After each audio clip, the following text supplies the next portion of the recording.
And I'm trying to calm him down, but in reality, I'm just trying to talk myself down because I'm thinking the whole time, I'm going to get fired.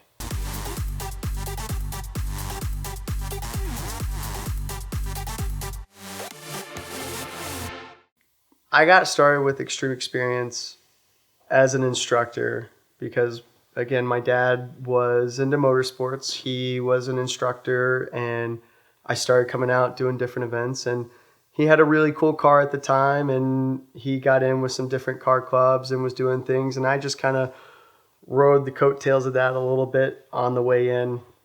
And he got called up to do this exotic car event. And I thought it was the coolest thing ever. And I had been doing some coaching here and there, but nothing full time, nothing over the top. He calls me up, and it's a Tuesday, and I'm in a bowling class in college. And I'm in bowling, and I'm like, my dad's calling me. So I answer. He says, hey, you know that exotic car thing I was going to go do? They need another instructor. Are you interested? And this was a Tuesday, and it was a Wednesday, Thursday, Friday, Saturday, Sunday event up at AMP. And I thought, well, this is awesome. I've got a really good excuse now to skip class, and I think this is worth it. So I said, yep, what do I need to do? He said, well, show up. This is what you need to do. You need to be here. And I was like, great. So I show up first day. We run through the cars. I go over, and they're like, what's your background? I give them a little bit of the history and all of a sudden, boom. I'm sitting in a front seat of a Ferrari. I'd never driven a Ferrari in my life. And I thought, this is the most exciting thing I could ever do. And I get out there, the track, it is March, and the track is slightly frosty. And I hop out in a blue F430. And I still have a picture of that car. And I get out in this blue F430, and I head up. And as soon as I go to leave pit lane, I roll in the throttle, and the back end already starts wiggling. And I'm thinking, oh man, what did I get myself into? And I start to feel out the car, and I'm driving it, and I am having a blast. And we're doing our warm-up sessions, and we get in. We get through the first day, and everything goes great. I had a fantastic time. We really had a nice, clean day. And then the second day comes around, and I'm thinking, I got this. I know what I'm doing. I decide I'm taking that Ferrari out again. I'm going to sit in that Ferrari all day. I love this thing. This 430 is gorgeous. It's got a nice tan interior, super soft seats, and I'm just loving it. The sound of it was just like had me excited all day. So it's just after lunch, and I have a guy in the car. It turns out to be a friend of mine, his brother. We had no idea either of us would be at the track, and he happened to get into my car just by luck. It wasn't planned. He didn't see me and say, can I go with him? Nothing. But I ended up knowing the guy. And we get in the car. We go around. We do the first lap. He's flying. I mean, he is fast, like really fast. So I'm coaching him more like a advanced level HPDE student. And as I'm doing that, we come through. We come out of turn one.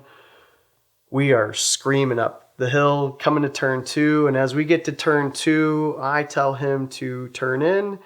And he lifts right at the same time that he turns the wheel. And it is an instant spin.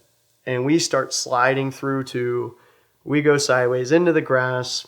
Grass clippings are coming in everywhere. And we come to a stop.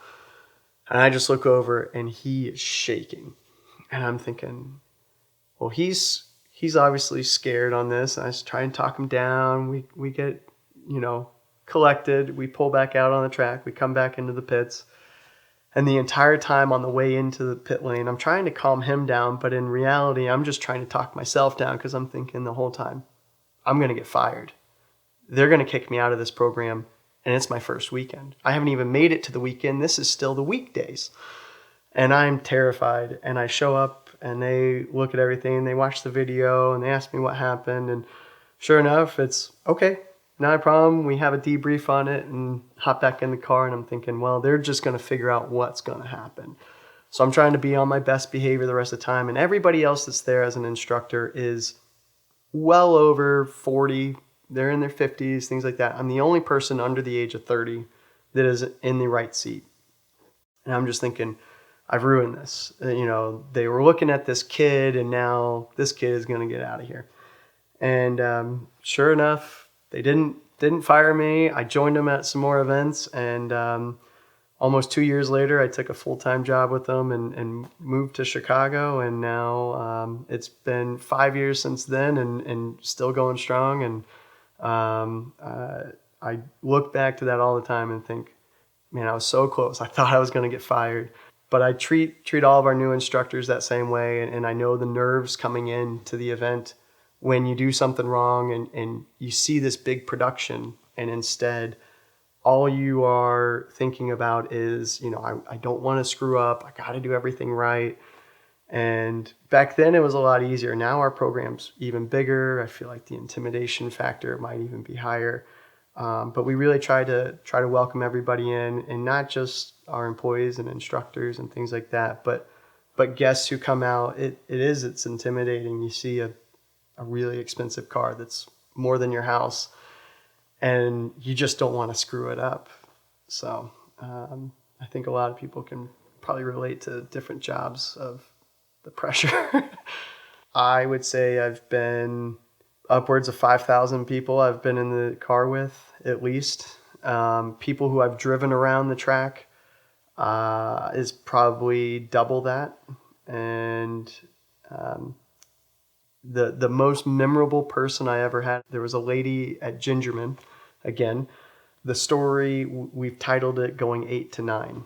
And from turn 8 to turn 9 at Gingerman, you go from this long sustained right-hander, and when you make the transition from turn 8 to turn 9, as smooth as you are in the wheel, everything goes from one side to the next. And this lady, she was a little older, was in the passenger seat, and in the back seat were her two kids, and they were closer to my age. And as we make this transition, she goes from laughing and giggling and everything, and as we make the transition, she goes boom and up against the door. And when she does, there is an instant silence and an instant smell. I didn't know what to do. I didn't know what to say. I just kept driving, and I'm thinking, how do I break the silence? Everybody in the car can smell what's going on, and I'm thinking, I don't know how to react to this. This has never happened. And we finish going around. We make it from turn 9 all the way back to about turn 4 before she lets out a little woo. And at that point, that was my cue, and I went back to, all right, and here's what we're doing. We're going to go like this and this. And I went right back into everything like nothing had happened. But for a half a lap, it's dead silent in this car.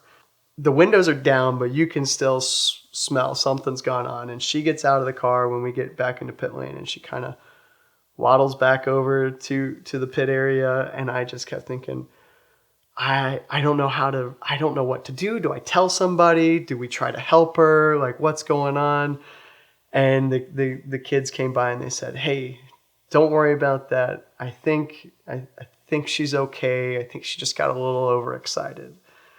And I just, next group of people come in, they can kind of still smell the lingering effects. And at that point, it just kind of went on with the day. We've also done all kinds of fun things with kids, and done different Make-A-Wish things. And we've had a lot of stuff. And people who come out and take a ride with us or drive that never would have a chance to drive another supercar like this. You look at these things, and I never thought I'd be in a supercar. I grew up in motorsports, and like I said, I was in small cars like a Miata or something like that. And to think I could be in a Ferrari just seemed almost unattainable. And Extreme Experience brought that in and said, not only is this attainable for you, but everyday people can do this as well. And I thought it was the coolest thing. And I've just been hooked on the feeling you get from sharing the love of cars with other people. And when you see their face light up, it's awesome. And even that lady, I think she's still left with a smile on her face. I think she was more embarrassed than anything. And overall, it's been quite the experience, driving people around. We are living in some strange economic times, and Premier is here to help you use those circumstances to buy your dream car.